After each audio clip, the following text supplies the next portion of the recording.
قطر نے جو کچھ وہاں پہ یہ سب کچھ کلچر کے ذریعے اپنے پروموٹ کرنے کی کوشش کی ہے، اس کے اوپر کسی بھی سیکولر کو، ایتھیسٹ کو اعتراض نہیں ہونا چاہیے. ظاہر ہے ان کا کلچر ہی جب پوری دنیا کو پتا ہے کہ وہ عرب دنیا کا ایک ملک ہے، تو عرب اور رسول اللہ کی ذات آپس میں جڑی ہوئی ہے صلی اللہ علیہ وآلہ وسلم. یہ کیسے ہو سکتا ہے کہ ویٹیکن سٹی کے اندر کوئی ایکٹیویٹی پرفارم ہو رہی ہے اور وہاں پہ جیسس کرائسٹ کو ڈسکس نہ کیا جائے یا اس مذہب کو ڈسکس نہ کیا جائے، کرسچینٹی کو؟ ایک نیچرل چیز ہے. ایون اگر کوئی جنوبی بھی ہے تو غیر مسلم کے اوپر تو شریعت اپلائی نہیں ہوتی، وہ اگر مسجد میں داخل بھی ہو جائے کوئی ایشو نہیں. لیکن انہوں نے آفیشلی اسے جتنی مساجد وہاں پہ ہیں انہیں میوزیم کے طور پر ڈکلیئر کیا تاکہ لوگ آ کے اسلام کے کلچر کو آبزرو کریں، مسلمانوں کو اللہ کے سامنے جھکتا ہوا دیکھیں، توحید کا کنسیپٹ ان کے اندر آئے. ان کے لیے بروشرز انہوں نے ہینڈ ویلز مختلف پرنٹ کیے ہیں. اور سب سے بڑھ کر میں سمجھتا ہوں یہ بہت بڑی خوش نصیبی ہے کہ ڈاکٹر ذاکر نائک حافظہ اللہ تعالیٰ جیسی ایک قیمتی پرسنالٹی اس وقت دنیا میں موجود ہے، ان کو بھی انہوں نے وہاں بلایا، ان کے لیکچرز ارینج کیے ہیں اور کئی لوگوں نے امپریس ہو کے اسلام بھی قبول کیا ہے. کہ ایک ویڈیوز آپ نے دیکھی ہوں گی، وائرل ہوئی ہیں. میرا خیال ہے دنیا میں اس سے بڑا کوئی ایونٹ نہیں ہوتا کہ جب پوری دنیا کی نظریں اس ایونٹ کے اوپر ہیں اور پوری دنیا کے پاس اسلام کے حوالے سے ٹرو پکچر لوگوں کی جا رہی ہے. وہاں پہ انہوں نے مختلف جگہوں کے اوپر آیات، احادیث پورے ریفرنسز کے ساتھ عربی میں بھی انگلش ترجمے کے ساتھ لگائی ہیں تاکہ لوگوں کو اسلام کی جو ایک پکچر ملائن کرنے والی پیش کی گئی اسلام کے دشمنوں کی جانب سے، اس کو کسی حد تک ڈائلیوٹ کیا جائے. اور میں سمجھتا ہوں قطر نے جو کچھ کیا ہے یہ کچھ عرصے کے اندر، ہماری درجنوں بلکہ سینکڑوں سال کی جو محنت ہے وہ ایک طرف ہے، اور انہوں نے چند دنوں کے اندر اسلام کی پکچر پوری دنیا کے سامنے رکھ دی ہے. اس ماڈرن دور کے اندر ایک ذریعہ ہے نا، جس طرح یوٹیوب ایک ذریعہ ہے. کہاں چند لوگ یہاں بیٹھ کے یہاں تو 200-300 لوگ آگے سنتے ہیں، لیکن یوٹیوب پہ لاکھوں لوگوں تک ہماری بات پہنچتی ہے. ٹیکنالوجی کی برکت ہے. اور جو انہوں نے ابتدائی سرمنی وہاں پہ ارینج کی تھی اس کے اندر جس طریقے سے انہوں نے گراؤنڈ کے اندر تلاوت کا اہتمام پلس بچوں کی قرات، پھر نماز کا اجتماعی ایک پوری پوسٹرز لوگوں کے سامنے آئے کہ خدا کے سامنے کس طرح مسلمان جھکتے ہیں. جو سب سے زیادہ چیز وائرل ہوئی وہ ایک ان کے موٹیویشنل اسپیکر ہیں ان کی، اور ایک ہالی ووڈ کے مشہور ایکٹر مختلف فلموں کے اندر جو نظر آتے ہیں ان کی جو آپس کی ڈسکشن کا ایک چھوٹا سا کلپ ہے جو کافی زیادہ وائرل ہوا ہے. اور میں سمجھتا ہوں وہ بھی ایک بہت بڑا ذریعہ ہے اسلام کی ٹرو پکچر لوگوں کے سامنے پیش کرنے کا. بل اس میں چند ایک چیزوں پہ مجھے ریزرویشن ہے. ایک ویڈیو کافی وائرل ہوئی جس میں ایک اسرائیلی کوئی صحافی تھا، تو وہ لوگوں سے انٹرویو کر رہا تھا اور وہ اس کو جواب نہیں دے رہے تھے. اب مجھے بتائیں، ایک طرف آپ اسلام کی اخلاقیات کا درس دیتے ہیں، یہ کون سی اخلاقیات ہے؟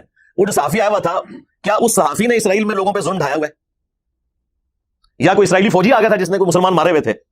یہ میری باتیں بعض لوگوں کو بری لگیں گی، لیکن یہ جذبات کی دنیا نہیں ہے، علم کی دنیا ہے. اس سے بہتر کیا موقع ہوگا کہ ایک اسرائیلی صحافی آپ سے پوچھ رہا ہے اس ایونٹ کے بارے میں، تو آپ اسے بتائیں کہ دیکھو یہاں کتنی ڈائیورسٹی ہے، ہر مذہب سے تعلق رکھنے والے لوگ آئے ہوئے ہیں اور ان کو ہم کس طریقے سے ویلکم کہہ رہے ہیں. اور ایک طرف تمہارے ملک کے حکمران ہیں جنہوں نے جن عربیوں سے وہ زمینیں ہتھیائیں، آج اس زمین کے مالک بن کے انہی پر ظلم کر رہے ہیں اور انہیں وہ حق نہیں دے رہے جو UN کی قراردادوں کے تحت ان کا بنتا ہے.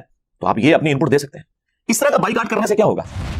پروڈکٹس کا بائیکاٹ کر دیتے ہیں، اور یار ان پروڈکٹس کے ساتھ ہمارے لوگوں کی اکانومی وابستہ ہے. کس کس چیز کا بائیکاٹ کریں گے؟ آپ ہر چیز ہی ان لوگوں کی استعمال کر رہے ہیں. آج تک کسی مولوی کو میں نے نہیں دیکھا کہ اس نے اپنا اسمارٹ فون پھینک دیا ہو کہ یہ امریکہ سے بن گیا ہے، یا آئی فون پھینک دیا ہو کہ یہ امریکہ سے بن گیا ہے. سب سے بڑا دشمن تو امریکہ ہے نا. یہی ادھر پہ یہاں پہ ہم کوئی غلام ہے؟ ہاں ہے یا نہیں، الگ بات ہے. کہانی تو آپ کو کروائی ہوئی ہے نا ان لوگوں نے. سب سے زیادہ امریکہ کا بجٹ جو لگ رہا ہے نا پاکستان میں، وہ KP میں لگ رہا ہے، اور سب سے زیادہ گالیاں بھی KP کے لوگ امریکہ کو نکال رہے ہیں US ایڈ کے تحت. ٹھیک ہے، لے کے کھاتے بھی ہیں، گالیاں بھی نکالتے ہیں. خیر یہ ان کی پولیٹیکل اپنی گیمز ہوتی ہیں. سب سے جو شرمناک ہمارے لیے ایونٹ ہے نا، وہ جاپنیز کا گراؤنڈ کی صفائی کرنا ہے، جہاں پہ لوگ بیٹھے ہوئے تھے اور لوگ اپنی چیزیں وہیں پہ پھینک کے کوڑا کرکٹ جو انہوں نے سمیٹا وہاں پہ، اور انہوں نے کہا کہ یہ ہم کوئی کسی کو دکھانے کے لیے نہیں کر رہے ہیں، نہ ہم نے کسی سے ریوارڈ لینا ہے، یہ تو ہمارے کلچر کا حصہ ہے. اور واقعی یعنی دنیا میں سب سے سویلائز لوگ اس حوالے سے وہ ہیں. اسلام کو جو مطلوب ایک انسان جو لوگوں کے لیے فائدہ مند ہو، وہ کہاں پہ ہوتے ہیں؟ تو آپ جاپان میں چلے جائیں اور دیکھ لیں. اسی وجہ سے ان کی سادگی اور لوگوں کو خوش رکھنے کی عادتیں، اگر آپ پرسنٹیج نکالیں، دنیا میں سب سے زیادہ لوگ جو 100 ایئرس کی ایج کراس کرتے ہیں نا، ریشو پروپورشن کے اعتبار سے اگر آپ دیکھیں، ویسے تو اس وقت دنیا میں سب سے زیادہ امریکہ میں ہے، لیکن امریکہ کی آبادی بہت زیادہ ہے نا، وہ جاپان میں سب سے زیادہ لوگ ہیں جو 100 کراس کرتے ہیں. پولیس کی انوالومنٹ 0 ہو چکی ہوئی ہے. 5 سال کا بچہ بھی یا بچی ہے وہ اکیلے اسکول جاتا ہے، اپنے سارے معاملات کو دیکھتا ہے. اور یہاں اسلامی جمہوریہ سو کالڈ پاکستان، اسلام کا قلعہ، اس کے اندر کیا حالت ہے کہ ماں باپ کے ساتھ جاتے ہوئے بھی بچے سکیور کوئی نہیں ہے، اکیلے تو چھوڑ دیں. جنت پھر بھی تسی جانا ہے، یہ پتہ چل جائے گا، یہ مرو گے تو سارا کچھ کھل جائے گا کہ کنہیں جنت جانا ہے تو کنہیں جہنم میں جانا ہے. ہماری حدیث بس پوسٹر میں لگی رہے گی، وہ صحیح مسلم کی حدیث صحیح مسلم شریف کے اندر ہی رہے گی کہ صفائی نصف ایمان ہے. اللہ کے محبوب صلی اللہ علیہ وآلہ وسلم نے فرمایا صفائی نصف ایمان ہے. ظاہر ہے کہ مسلمان کی ساری عبادات معاملات اسی کے ساتھ ریلیٹڈ ہے. انہوں نے واقعی صفائی کی ہے اور لوگوں کو ایک میسج دیا، خصوصاً مسلمانوں کو، کہ باتیں تم کرتے تھے، تم گفتار کے غازی ہو اور کردار کے غازی ایسے ہوتے ہیں. الحمدللہ رب العالمین والصلاة والسلام علی سید الانبیاء والمرسلین وعلی آلہ واصحابہ وازواجہ وامتہ اجمعین الی یوم الدین. الحمدللہ آج 27 نومبر 2022 کو سنڈے کے دن ہمارا یہ پبلک سیشن نمبر 70 نمبر انشاءاللہ منعقد ہونے جا رہا ہے۔ آپ کے سوالات یہ پرچیوں کی شکل میں ریئل ٹائم میرے پاس آ چکے ہیں، لیکن ان کو ڈسکس کرنے سے پہلے اس ویک کا بلکہ اس مہینے کا سب سے بڑا کرنٹ ایشو ایک انٹرنیشنل ایونٹ فیفا کا جو ورلڈ کپ ہو رہا ہے قطر کے اندر، اس کے حوالے سے کچھ چیزیں میں ڈسکس کر لوں۔ ظاہر ہے آپ لوگوں کے انٹرسٹ کی چیز بھی ہے یہ۔ مجھے پرسنلی فٹ بال کے ساتھ کوئی دلچسپی نہیں ہے، میں نے زندگی میں کبھی کوئی فٹ بال کا ایک میچ بھی پورا نہیں دیکھا ہوگا، چند کوئی کلپس دیکھ لیے تو دیکھ لیے۔ لیکن یہ بات ماننے والی ہے کہ قطر نے جس طریقے سے اس سرمنی کو اسٹیبلش کیا ہے، پوری دنیا کے سامنے اسلام کی ٹرو پکچر، انٹروڈکشن اور جو پریزنٹیشن سکلز ہیں ان کی، اس کے حوالے سے مبارکباد کے مستحق ہیں قطر کی جو گورنمنٹ ہے اور جتنے بھی لوگ اس انتظامیہ میں شامل ہیں۔ اس میں قطر کی جو پالیسیز ہیں ادر دین اس ایونٹ کے، اس سے کسی کو اختلاف ہو سکتا ہے، ہمیں بھی کچھ چیزوں میں ریزرویشن ہے، لیکن اوورآل یہاں پہ جو انہوں نے کنڈکٹ اپنا شو کیا ہے وہ باقی پوری مسلم دنیا کے لیے اور خصوصاً ہم جیسے لوگ جو ٹھیکیدار بنے ہوئے اسلام کے، ان کے لیے ایک بہت بڑا، ایک سمجھ لیں ان کے منہ کے اوپر تماچا ہی میں کہوں گا۔ یہاں پہ بھی کئی ایک ورلڈ ایونٹس ہوئے ہیں اور یہاں کی صورتحال آپ کے سامنے ہے۔ قطر نے جو کچھ وہاں پہ یہ سب کچھ کلچر کے ذریعے اپنے پروموٹ کرنے کی کوشش کی ہے، اس کے اوپر کسی بھی سیکولر کو، ایتھیسٹ کو اعتراض نہیں ہونا چاہیے۔ ظاہر ہے ان کا کلچر ہی، جب پوری دنیا کو پتا ہے کہ وہ عرب دنیا کا ایک ملک ہے، تو عرب اور رسول اللہ کی ذات آپس میں جڑی ہوئی ہے صلی اللہ علیہ وآلہ وسلم۔ یہ کیسے ہو سکتا ہے کہ ویٹیکن سٹی کے اندر کوئی ایکٹیویٹی پرفارم ہو رہی ہو اور وہاں پہ جیزس کرائسٹ کو ڈسکس نہ کیا جائے یا اس مذہب کو ڈسکس نہ کیا جائے، کرسچینٹی کو؟ ایک نیچرل چیز ہے، کوئی انہوں نے اسپیشلی یہ نہیں ہے کہ کوئی روٹین سے ہٹ کے چیزیں کی ہیں سوائے چند ایک چیزوں کے، اور وہ بھی لوگوں کی آسانی کی خاطر۔ ادروائز شراب اعلانیہ پینے کے اوپر پہلے بھی پابندی تھی، کوئی نئی پابندی انہوں نے نہیں لگائی ہے، بلکہ انہوں نے اس چیز کو عوام الناس تک اس حوالے سے پہنچا دیا ہے اور کلیریفیکیشن بھی اپنی دی ہیں کہ بھئی ہم نے کوئی ایسی ایکٹیویٹی نہیں کی جو اسپیشلی آپ کو ٹارگٹ کیا ہو۔ اور اسی طریقے سے بے حیائی کے حوالے سے جو ان کا سٹانس ہے وہ بالکل وہ پہلے سے ہی ہے، اس میں کوئی نئی چیز انہوں نے ایڈ نہیں کی ہے، بلکہ انہوں نے تو ریلیکس کیا ہے کئی معاملات کے اندر۔ آپ دیکھیں اگر، یعنی مساجد کے اندر غیر مسلموں کا داخلہ، شرعی اعتبار سے تو اس کے اوپر کوئی قباحت نہیں ہے، لیکن اسلام کے کلچر میں اسے برا سمجھتی ہے پبلک، جاہلیت کی وجہ سے۔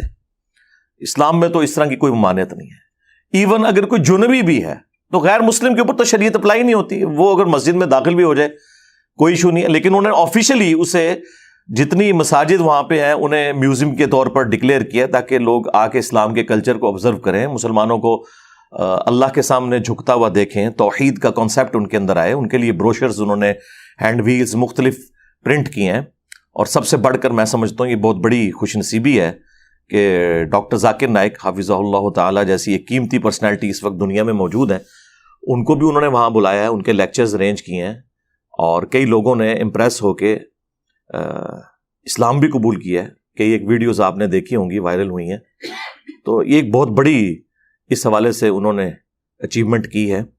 اور ڈاکٹر ذاکر نائک نے بھی یعنی اسپیسیفکلی جن ٹاپکس کو ہاتھ ڈالا ہے اس موقع کے اوپر، کامن ٹرمز کے اعتبار سے concept of God in all the religions, جو خدا کا تصور ہے تمام مذاہب کے اندر، اس کے اوپر اسپیسیفکلی انہوں نے ایمفسائز کیا ہے، اور اسلام خدا کا کیا تصور پیش کرتا ہے۔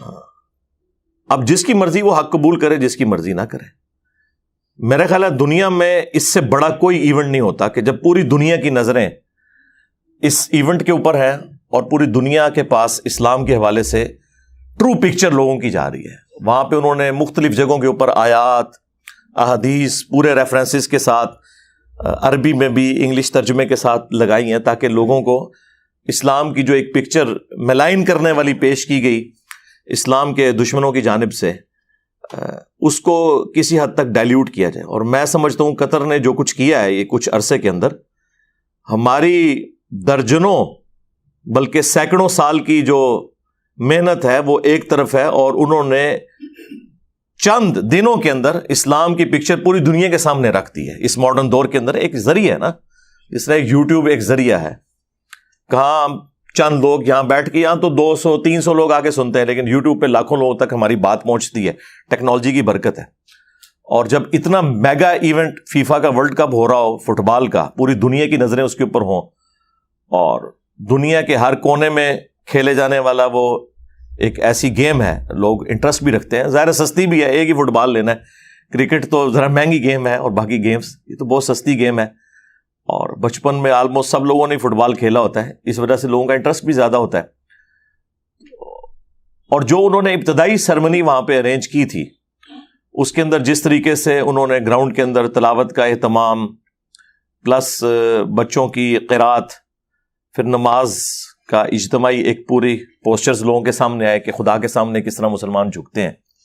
اور اس میں جو سب سے زیادہ چیز وائرل ہوئی وہ ایک ان کے موٹیویشنل سپیکر ہیں ان کی، اور ایک ہالی ووڈ کے مشہور ایکٹر مختلف فلموں کے اندر جو نظر آتے ہیں، ان کی جو آپس کی ڈسکشن کا ایک چھوٹا سا کلپ ہے جو کافی زیادہ وائرل ہوا ہے. اور میں سمجھتا ہوں وہ بھی ایک بہت بڑا ذریعہ ہے اسلام کی ٹرو پکچر لوگوں کے سامنے پیش کرنے کا. اس میں جو انہوں نے وہ آیت تلاوت کی سورہ الحجرات کی آیت نمبر 13، جب ان سے انہوں نے پوچھا کہ یہ جو ڈائیورسٹی ہے، مختلف دنیا کے اندر ہمیں مختلف مذاہب کے لوگ، رنگ و نسل کے لوگ نظر آتے ہیں، تو اس کے اندر کیا حکمت ہے؟ اور فٹ بال ایک ایسی گیم ہے جو دنیا میں بسنے والے ہر انسان کو جوڑ دیتی ہے، چاہے وہ کسی افریقن ملک سے ہے، یا امریکہ سے ہے، یورپ سے ہے، ایشیا سے ہے، سب کے سب لوگ اس کو دیکھ رہے ہوتے ہیں. تو اس کے والے سے انہوں نے جو قرآن کی آیت کوٹ کی، بڑی مشہور آیت ہے، ڈاکٹر ذاکر نائک نے بھی بارہا اپنے لیکچرز میں اس آیت کو کوٹ کیا ہے. اور میرا خیال ہے اس سے بہتر کوئی موقع نہیں تھا، اور نہ اس سے بہتر کوئی قرآن کی آیت مبارکہ تھی اس حوالے سے کہ کوٹ کی جاتی اسپیسیفکلی اس ایونٹ کے اوپر. سورہ الحجرات کی آیت نمبر 13، اعوذ باللہ من الشیطان الرجیم، بسم اللہ الرحمن الرحیم. یا ایھا الناس، اے لوگو، یہاں انسانیت کو خطاب ہے، چاہے وہ مسلمز ہیں چاہے نان مسلمز ہیں. انا خلقناکم من ذکر و انثی، بے شک ہم نے تمہیں ایک مرد اور ایک عورت سے پیدا کیا. یعنی یہ جتنی بھی ہیومینٹی آپ کو نظر آ رہی ہے، اس کا اوریجن ایک ہی جوڑا ہے، سیدنا آدم علیہ السلام اور سیدہ حوا سلام اللہ علیہا. وَجَعَلْنَاكُمْ شُعُوبًا وَقَبَائِلَ، اور ہم نے تمہیں مختلف خاندانوں میں اور قبیلوں میں بانٹ دیا. تو یہ تو اللہ تعالیٰ نے خود بانٹا ہے. بعض لوگ میرے اوپر بھی اعتراض کرتے ہیں کہ آپ مرزا کے ساتھ کیوں لکھتے ہیں. ظاہر ہے یہ اللہ تعالیٰ نے بانٹا ہے. صحابہ کرام بھی اپنے ناموں کے ساتھ قبیلوں کے نام لکھا کرتے تھے. ابو موسیٰ اشعری، تو یہ اشعری قبیلے کی نسبت سے تھا. ابو ذر غفاری، یہ غفاری جو نسبت لکھی جاتی تھی یہ ان کے قبیلے کی وجہ سے تھی. رسول اللہ کے ناموں میں ہاشمی بولتے ہیں صلی اللہ علیہ وآلہ وسلم، تو آپ کے قبیلے کی نسبت تھی. لیکن اس کی بنیاد کے اوپر کسی کو اونچا نیچا نہیں کرنا، وہ ایک الگ ٹاپک ہے. بہرحال یہ اللہ تعالیٰ نے خاندانوں میں اور مختلف قبائل کے اندر مختلف رنگ و نسل میں جو لوگوں کو بانٹا ہے، تو اس کا مقصد اللہ تعالیٰ نے پھر بتا دیا ساتھ ہی کہ ہم نے یہ سب کچھ اس لیے کیا لِتَعَارَفُوا، تاکہ تم ایک دوسرے کو پہچان سکو. اب یہ اتنا گہرا جملہ ہے. پہچاننا اس اعتبار سے بھی ہے کہ انسان جو ہے وہ اپنی رنگ و نسل کے جو لوگ ملتے جلتے ہیں ان کو آئیڈینٹیفائی کر لیتا ہے. جس طرح ہم بڑی آسانی سے بتا سکتے ہیں کہ یہ چائنیز ہیں، انڈونیشینز ہیں، اور فلپین کے رہنے والے لوگ ہیں، ان کی ایک طرح کی شکلیں نظر آتی ہیں. معذرت کے ساتھ ہم بھی انہیں ایک طرح کے ہی نظر آتے ہیں جب وہ ہمیں دیکھ رہے ہوتے ہیں. اور اس چیز کا احساس آپ کو ہو جائے گا کہ انہی چائنیز میں اگر آپ کو کوئی ایشین نظر آ جائے تو آپ کہیں گے یار یہ انڈیا، پاکستان یا بنگلہ دیش کا رہنے والا ہے. تو یہ ساری کی ساری چیزیں آپ حج کے موقع کے اوپر آبزرو کر سکتے ہیں جہاں پوری دنیا سے لوگ آئے ہوئے ہوتے ہیں. تو اس کا مقصد ہے ایک دوسرے کی پہچان ہو سکے. پھر ظاہر ہے اس سے لرن کرو کہ یہ اللہ تعالیٰ کے مختلف رنگ ہیں. اللہ تعالیٰ نے کسی کو خوبصورت بنایا ہے, کسی کو بدصورت بنایا ہے, کسی کو گورا بنایا ہے, کسی کو کالا بنایا ہے. اور اسی میں وہ مسند احمد کی حدیث ہے جو نبی علیہ السلام کا حجۃ الوداع کا خطبہ ہے, اس میں بھی نبی علیہ السلام نے یہی فرمایا کہ لوگوں تم ایک آدم سے پیدا ہوئے ہو اور آدم مٹی سے بنائے گئے تھے. کسی گورے کو کالے پر, کسی کالے کو گورے پر, کسی سرخ کو سیاہ پر, کسی سیاہ کو سرخ پر. کوئی فوقیت حاصل نہیں ہے مگر تقوی کی بنیاد پہ. اور یہ بات قرآن کے اندر آئی ہوئی ہے اسی کے ساتھ, ان اکرمکم عند اللہ اتقاکم, بے شک اللہ کے نزدیک سب سے زیادہ عزت والا وہ ہے تم میں سے جو زیادہ متقی ہے. یہ متقی سے مراد داڑھی پگڑی اور گیٹ اپ نہیں ہے, جو واقعی خدا سے ڈرنے والا ہے. کیونکہ یہاں تو اکثریت لوگوں نے مذہب کا لبادہ اوڑھا ہوا ہے دنیاوی منفعت کے لیے. اسی لیے صحیح مسلم میں حدیث ہے کہ اللہ تعالیٰ تمہاری شکلوں اور مال کو نہیں دیکھتا, دلوں اور اعمال کو دیکھتا ہے. کون اچھی کام کرتا ہے, اچھی ڈیڈز کس کے اندر ہیں. کیونکہ شکل اللہ نے کیوں دیکھنی ہے, شکل تو خود اس نے بنائی ہے. کسی کی شکل کے اوپر اسے تانا بھی نہیں دیا جا سکتا, کسی کے رنگ کے اوپر اسے تانا نہیں دیا جا سکتا. دیکھیں آج ہمیں حضرت بلال حبشی سے محبت ہے تو کیا ان کی شکل دیکھ کے محبت ہے؟ وہ ہمارے سامنے بھی آ جائیں تو شاید سب کانٹیننٹ کے لوگوں کو ان کی شکل پسند نہ آئے. جو یہاں پہ کرائٹیریا ہے کسی کو جج کرنے کا کہ جی ناک باریک ہونا چاہیے, ہونٹ پتلے ہونے چاہیے, تو حبشی جو ہے اس کے تو ہونٹ بھی موٹے ہوں گے, ناک بھی موٹا ہوگا, رنگ بھی کالا ہی ہوگا. یہ نہیں ہے کہ وہ حضرت بلال حبشی جو ہیں وہ ان کی شکل و صورت کوئی ایسی تھی کہ جو ایک آئیڈیل شکل و صورت, ہم ان کے کردار کی وجہ سے ان سے محبت کرتے ہیں. صحابہ اکرام کو ہم نے نہیں دیکھا ہوا, حضرت ابو بکر, عمر, عثمان, علی رضی اللہ عنہم اجمعین وعلیہم السلام اجمعین, لیکن ہم ان کے کردار کی وجہ سے, ان کی جو کمٹمنٹ تھی اللہ کے لیے, اس کے محبوب صلی اللہ علیہ وآلہ وسلم کے لیے, اس کی وجہ سے ہم ان سے محبت کرتے ہیں. تو سب سے بہتر وہ ہے جو تم میں متقی ہو, ڈرنے والا ہو. کس سے؟ اللہ سے. Accountability of the day of judgement, کہ مجھے اللہ کے حضور پیش ہو کر اپنے اعمال کا حساب دینا ہے. اور اعمال کون کون سے؟ حقوق اللہ بھی اور حقوق العباد بھی.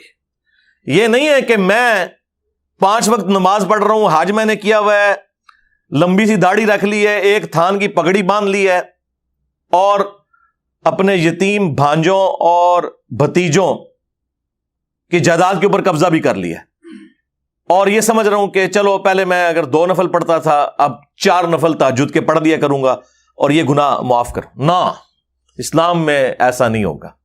مسلم شریف میں حدیث ہے, جانتے ہو مفلس کون ہے؟ صحابہ نے عرض کیا اللہ کے رسول, ہم تو اسی کو مفلس سمجھتے ہیں جس کے پاس دنیا کا مال نہ ہو. آپ صلی اللہ علیہ وآلہ وسلم نے فرمایا میری امت کا مفلس وہ ہے جو پہاڑوں کے برابر نیکیاں لے کر آیا قیامت والے دن, نماز, روزہ, حج, زکات, ایک ایک نیکی رسول اللہ نے گنوائی صلی اللہ علیہ وآلہ وسلم, لیکن اس حال میں آیا کہ دنیا میں کسی کو مارا, کسی کو پیٹا, کسی کا خون بہایا, کسی کو دھمکی دی, تو وہ سب کے سب لوگ اللہ کے حضور حاضر ہوں گے کہ یا اللہ آج تو ہمیں بدلہ چاہیے. اللہ تعالیٰ فرمائے گا آج کے دن کی جو نیکیاں ہیں نا وہی ہے کرنسی آج کی, تو اس کی نیکیاں لے جاؤ.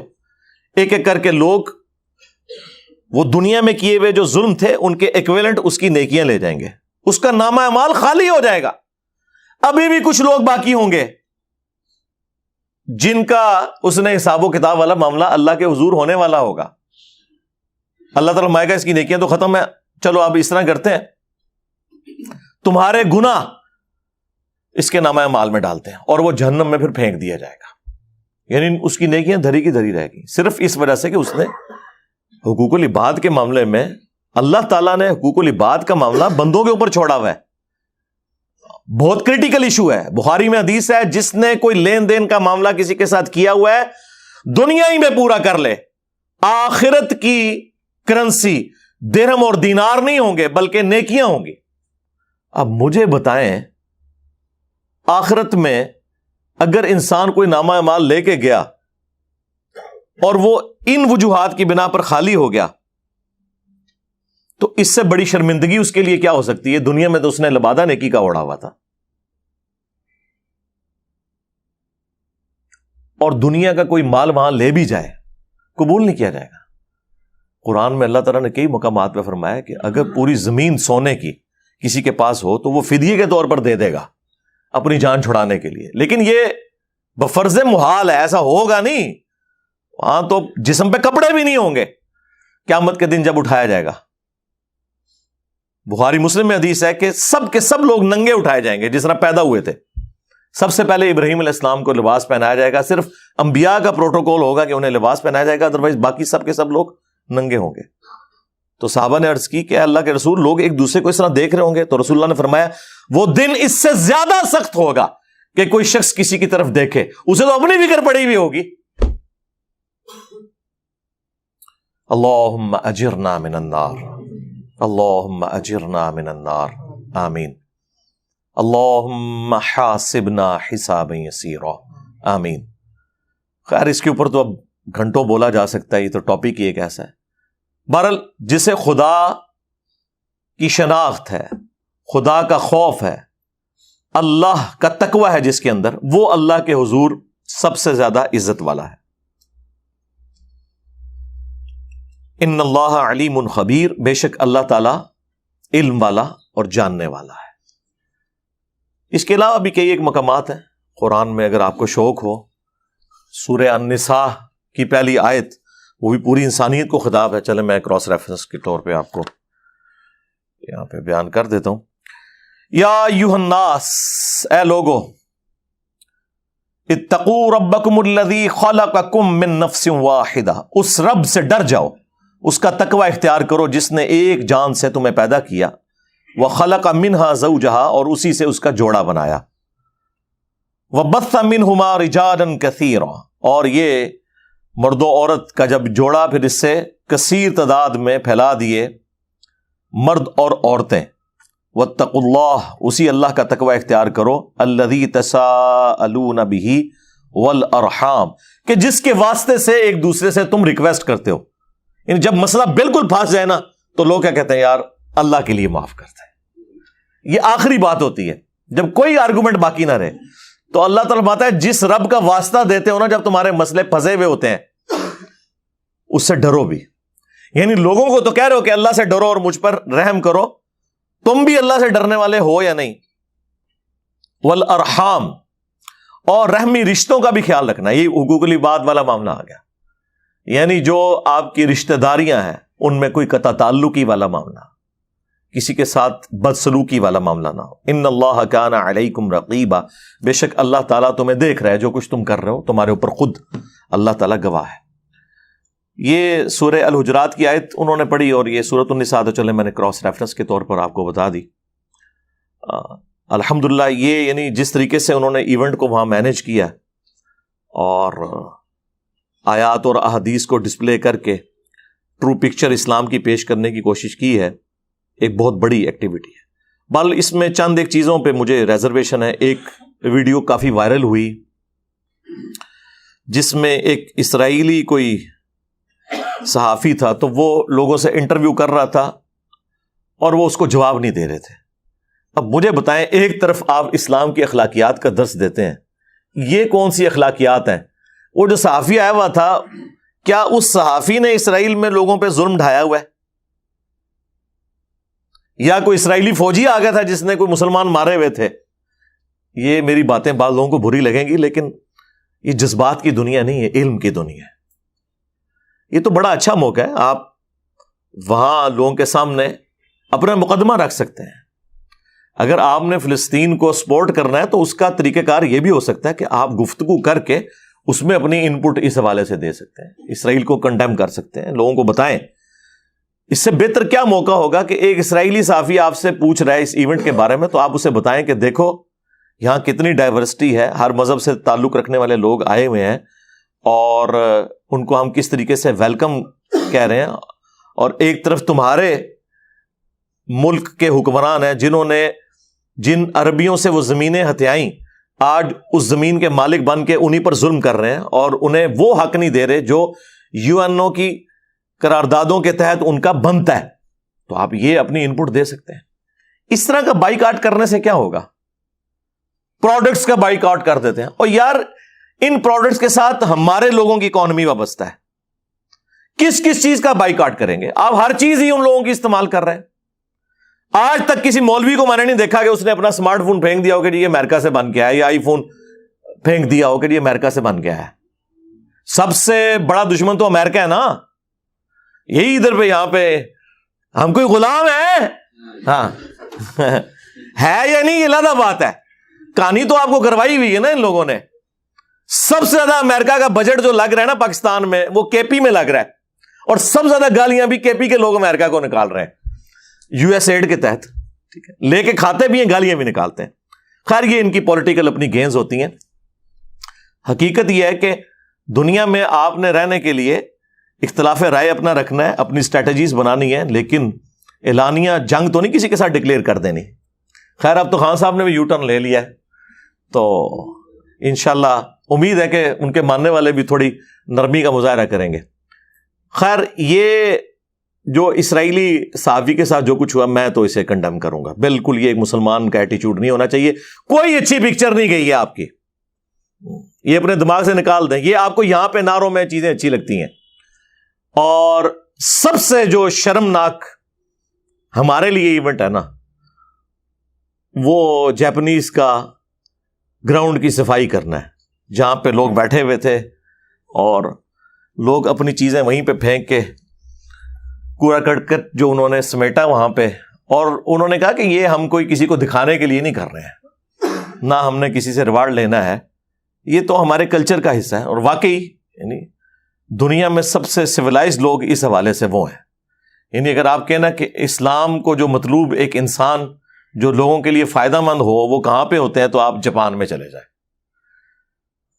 اور دیکھ لیں. اسی وجہ سے ان کی سادگی اور لوگوں کو خوش رکھنے کی عادتیں, اگر آپ پرسنٹیج نکالیں, دنیا میں سب سے زیادہ لوگ جو 100 ایئرس کی ایج کراس کرتے ہیں نا, ریشو پروپورشن کے اعتبار سے اگر آپ دیکھیں, ویسے تو اس وقت دنیا میں سب سے زیادہ امریکہ میں ہے, لیکن امریکہ کی آبادی بہت زیادہ ہے نا, وہ جاپان میں سب سے زیادہ لوگ ہیں جو 100 کراس کرتے ہیں.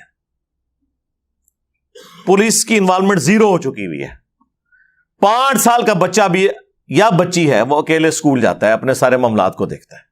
اور یہاں اسلامی جمہوریہ سو کالڈ پاکستان اسلام کا قلعہ, اس کے اندر کیا حالت ہے کہ ماں باپ کے ساتھ جاتے ہوئے بھی بچے سکیور کوئی نہیں ہے, اکیلے تو چھوڑ دیں, جنت پھر بھی تسی جانا ہے. یہ پتہ چل جائے گا, یہ مرو گے تو سارا کچھ کھل جائے گا کہ کنہیں جنت ہی جانا ہے تو کنہیں جہنم ہی جانا ہے. تو ان جاپنیز نے پوری دنیا کو میسج دیا. ہماری حدیث بس پوسٹر میں ہی لگی رہ گئی, وہ صحیح مسلم کی حدیث صحیح مسلم شریف کے اندر ہی رہ گئی کہ صفائی نصف ایمان ہے. اللہ کے محبوب صلی اللہ علیہ وآلہ وسلم نے فرمایا صفائی نصف ایمان ہے. ظاہر ہے کہ مسلمان کی ساری عبادات معاملات اسی کے ساتھ ریلیٹڈ ہیں. مسلم شریف میں یہ حدیث ہے کہ ہر مسلمان پر ہفتے میں 1 دن غسل کرنا ضروری ہے, جس میں وہ اپنے جسم کا میل صاف کرے. تو یہ مسلم شریف میں ہی صفائی کی باتیں رہ گئیں. قرآن میں ہی وضو اور غسل کے بارے میں جو احکامات ہیں وہ قرآن میں ہی لکھے رہ گئے. انہوں نے واقعی صفائی کی ہے اور لوگوں کو ایک میسج دیا, خصوصاً مسلمانوں کو, کہ باتیں تم کرتے تھے, تم گفتار کے غازی ہو اور کردار کے غازی ایسے ہوتے ہیں. حالانکہ مسلم شریف میں ایک حدیث ہے, نبی علیہ السلام سے ایک صحابی نے کہا یا رسول اللہ مجھے کوئی نصیحت کیجئے جو میرے لیے فائدہ مند ہو. تو آپ نے فرمایا کہ راستے میں کوئی بھی تکلیف دہ چیز دیکھو تو اسے وہاں سے ہٹا دو. یہ دیکھیں, یہ مسلم شریف ہے, مولانا شریف نہیں. بخاری اور مسلم دونوں میں حدیث ہے, اللہ کے محبوب صلی اللہ علیہ وآلہ وسلم فرماتے ہیں کہ راستے سے تکلیف دہ چیز کو دور کرنا بھی اللہ کے حضور صدقہ اور نیکی ہے, اس کا اجر ملے گا. ایک اور حدیث ہے بخاری اور مسلم میں, اللہ کے محبوب صلی اللہ علیہ وآلہ وسلم نے فرمایا کہ میں نے جنت میں ایک شخص ایسا دیکھا کہ جسے صرف اس وجہ سے اللہ نے جنت میں بھیجا کہ اس نے راستے میں ایک درخت کی شاخ ٹوٹی پڑی ہوئی تھی جو لوگوں کے چلنے پھرنے میں ہرڈل تھی, اس نے وہ درخت کا ٹکڑا راستے سے ہٹا دیا. صرف ایک اس نیکی کی وجہ سے اللہ تعالیٰ نے اسے جنت میں داخل کر دیا. بس ہم سبحان اللہ ہی پڑھ سکتے ہیں. موٹر وے کے اوپر آپ دیکھیں کیا حرکت. میں حیران ہوتا ہوں, بالکل سیوک سینس ہے ہی نہیں اس نیشن کے اندر. اپنی حالت یہ ہے کہ نیسلے کی بوتل پی رہے ہیں, اور یار وہ بوتل کتنی وزنی ہے کہ اس کی وجہ سے گاڑی کوئی تمہاری پنکچر ہو جائے گی, اور وہ موٹر وے پہ یوں پھینک دیتے ہیں. یورپ اور امریکہ میں یہ لوگ نہیں پھینکتے. یہی لوگ پاکستان ایئرپورٹ پہ اترے, اور آپ دیکھیں ایئرپورٹ پہ جہاز سے اترتے ہی سگریٹ لگائیں گے, اور ڈبی اگر خالی ہوئی ہے تو یہ تو میں نے خود دیکھا ہے, وہیں پہ پھینک دیں گے, کیونکہ قانون کی حکمرانی نہیں ہے نا یہاں پہ. یہ ان لوگوں کا سینس ہے. اور اللہ کے نبی علیہ السلام فرما رہے ہیں کہ یہ صدقہ اور نیکی اتنی بڑی ہے کہ میں نے جنت میں بندہ دیکھا ہے صرف اس وجہ سے. ایک اور حدیث ہے بخاری اور مسلم دونوں کے اندر کہ اللہ کے نبی علیہ السلام نے فرمایا کہ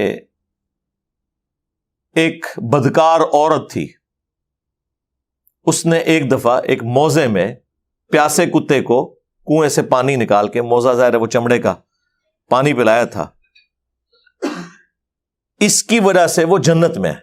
تو صحابہ نے کہا یا رسول اللہ, کیا جانوروں کے ساتھ اس طرح کا حسن سلوک کرنا یہ بھی نیکی ہے؟ تو آپ نے فرمایا کہ ہر جاندار کے ساتھ, جاندار مسلمان نہیں, ہر ذی روح کے ساتھ, ہر جاندار کے ساتھ, خواہ وہ کوئی انسان ہے جانور ہے, اس کے ساتھ حسن سلوک کرنا اللہ کے حضور اجر کا باعث ہے. اللہ تعالیٰ اس کا بدلہ دے گا. سرکار یہ کتابوں کا خدا ہے, یہ اس خدا کی اور اس کے رسول کی تعلیمات کا تعارف ہے جو کتابوں میں آئی ہیں عز وجل وصلی اللہ علیہ وآلہ وسلم.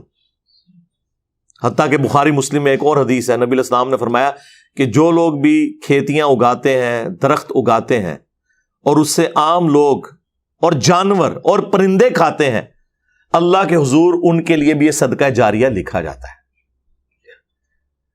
یہ تو ہمارے ریلیجن کے اندر تھی چیزیں جو آج ہمیں اخلاقی قوانین گورا بتا رہا ہوتا ہے کہ جی آپ نے جو ہے وہ درخت لگانے ہیں اور بڑی فائدہ مند چیز ہے. یار ہمارے لیے تو ویسے ہی موٹیویشن ہے کہ ہم نے اللہ سے اجر لینا ہے, دنیا میں نہ بھی ملے. تو مسلمان کے لیے تو یہ چیزیں بالکل واضح ہونی چاہیے. اور اس کا سائملٹینیس کنٹراسٹ بخاری مسلم دونوں میں حدیث ہے کہ ایک عورت تھی نیک, وہ صرف اس وجہ سے جہنم میں چلی گئی کہ اس نے ایک بلی کو قید کر دیا, اور وہ بلی بھوکی پیاسی مر گئی.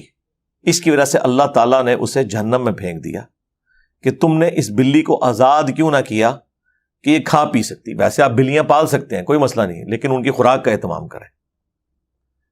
تو اللہ تعالیٰ جانداروں کے معاملے میں اتنا زیادہ سختی فرمانے والا ہے, تو انسانیت کی قدر تو پھر آپ سوچ سکتے ہیں. باقی ہم تو اس موقع کو غنیمت جان کے مسلمانوں کو جھنجھوڑنے کی کوشش کرتے ہیں. چلیں یہ فٹ بال کے بہانے سے ہی لوگوں کو اسلام کی ٹرو پکچر تو نظر آئے.